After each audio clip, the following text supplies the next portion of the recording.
Hello everyone, नमस्ते अनि स्वागत छ हजुरहरूलाई हिमालय किचनमा। आज म हजुरहरूको लागि लिएर आएको छु एउटा बेग्लै किसिमको मिठो परिकारको रेसिपी। आज म बनाउँदैछु किमा नुडल्स। ल अब यसको लागि मैले यहाँ प्यानमा एक ठुलो चम्चा तेललाई तताउन राखेकी छु र तेल राम्ररी तातिसकेको छ। अब यसमा मैले फुराए 1/4 चम्चा जिरा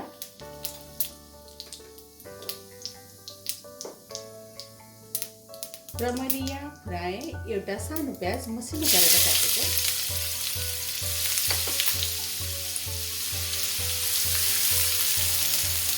अब प्याजलाई रातो हुने बेलासम्म फ्राई गर्नुपर्छ।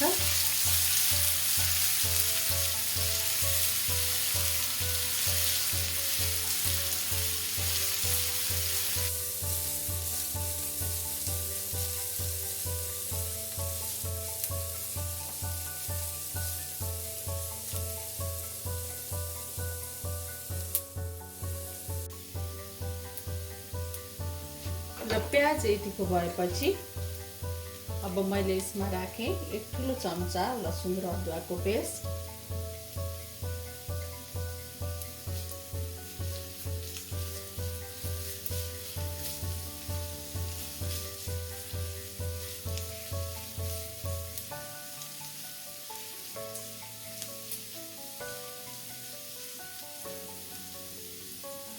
अब यसमा मैले राखेँ आधा सानो चम्चा बेसार।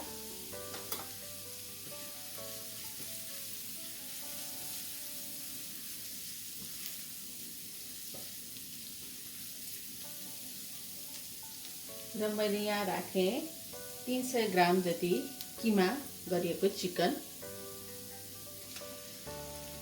अब मैले राखेँ थोरै नुन,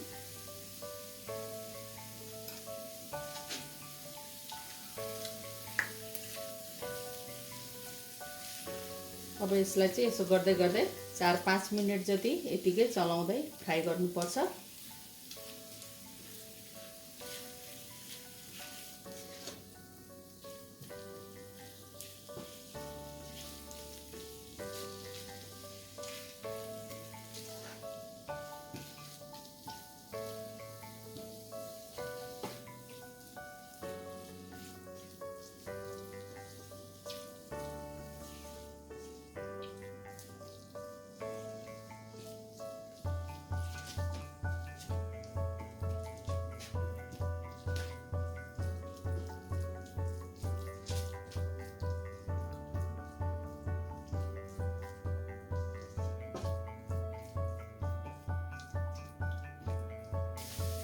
ल अब हाम्रो किमा 5 मिनट फ्राई भइसकेको छ। अब यसमा मैले राखेँ एक सानो चम्चा जिरा र धनियाको पाउडर, एक सानो चम्चा व्हाइट भिनेगर। भिनेगरको सट्टामा चाहिँ कागतीको रस राख्दा पनि हुन्छ। र एउटा ठुलो टमाटरलाई मैले यसरी प्युरी बनाएर लिएको छु, त्यसलाई राखेँ। फेरि नुन राखेँ मैले थोरै आफ्नो स्वाद अनुसार। अब यसलाई मिक्स गरिदिउँ।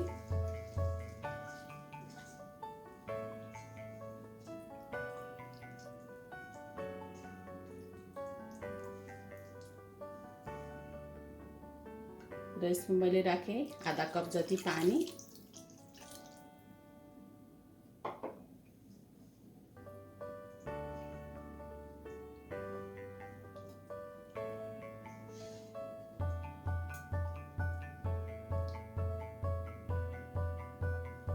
र अब यसलाई छोपेर अरु 10 मिनट पकाउनु पर्छ।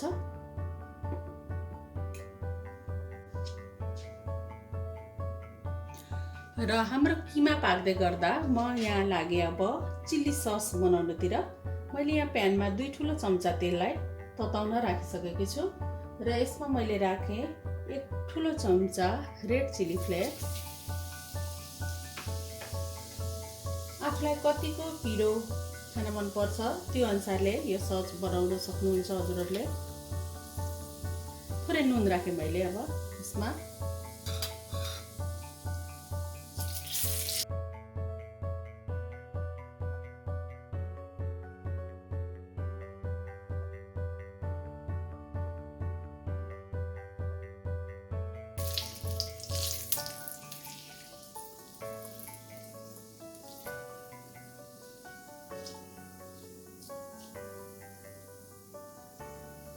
ल अब यति भएपछि हाम्रो चिली सस रेडी भयो।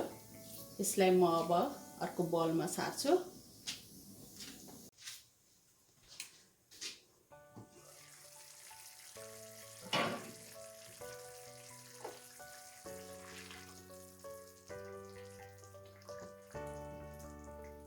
ल हाम्रो किमा पनि लगभग रेडी हुन लागिसक्यो।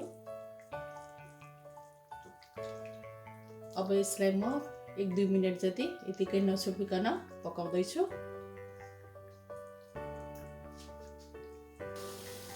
ल अब भने हाम्रो किमा रेडी भएको छ। अब यसमा मैले राखेँ केही हरियो धनियाको पत्ताहरू, चलाइदियो।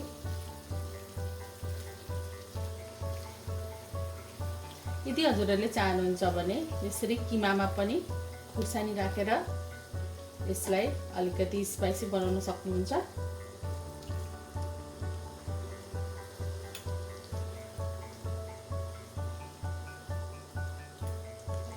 र अब म यसलाई बलमा सार्छु।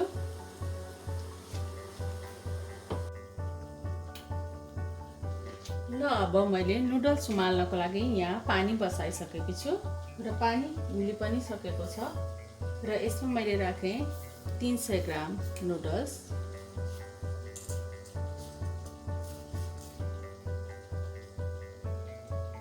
र मैले राखेँ थोरै तेल, यसमा थोरै नुन पनि राखेँ। अब यसलाई यसै गरेर 9-10 मिनेट जति उमाल्नु पर्छ।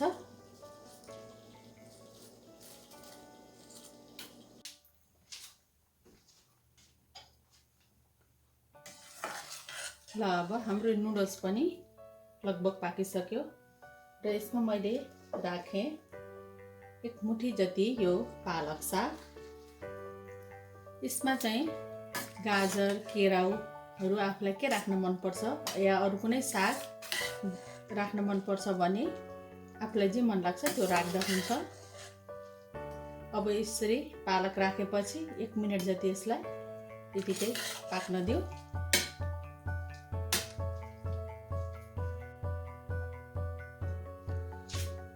ल अब हाम्रो नुडल्स र पालक साग पनि रेडी भएको छ।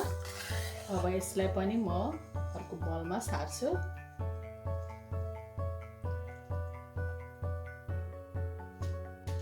ल अब म यसलाई सर्भ गरेर हजुरहरूलाई देखाउँदैछु। यसमा मैले राखेँ अघि बोइल गरेको नुडल्स,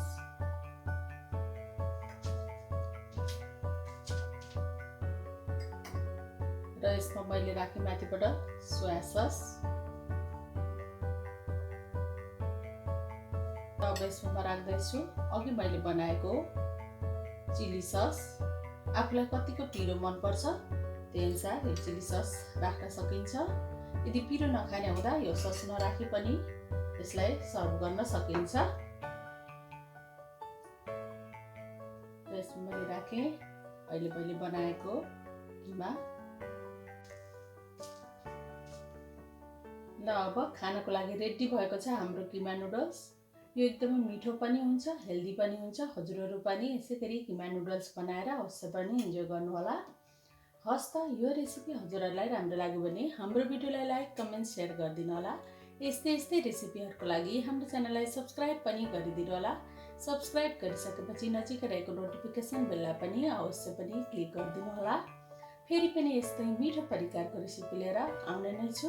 हाम्रो भिडियो हेरिदिनु भएकोमा हजुरहरूलाई धेरै धेरै धन्यवाद।